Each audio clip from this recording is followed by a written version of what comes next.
Assalomu alaykum akalar. Yana bitta so'kilishimiz tugatdik. Mana ko'rib baho berasizlar akalar.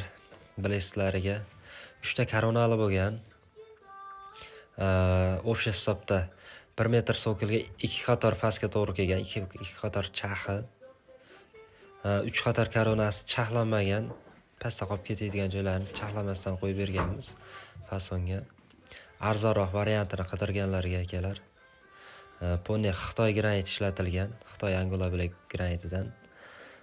1 metr usta qilsa hamma narsasi ichida 400 ming so'mga bitgan. Dublma sim hamma narsasi. Uyda egasidan faqat chorniy narsalari metpisok, sement, kafenliklar, boshqa hech narsa talab qilinmaydi akalar. Ko'chalarga keladigan bo'lsak, ko'chalar pone dela fasonda bo'lgan. Ozgina qimmatroq fason ichkariga nisbatan, lekin chotga chiqqan mana. Bu fasonimiz 1 metrga 6 qator pastga to'g'ri kelgan, ya'ni 6 metr pastga to'g'ri kelgan. O'shani hisobiga ozgina qimmat chiqqan. Bunimizda 1 metr bitishi usta qilsa hamma narsasi ichida 500 ming so'mga to'g'ri kelgan.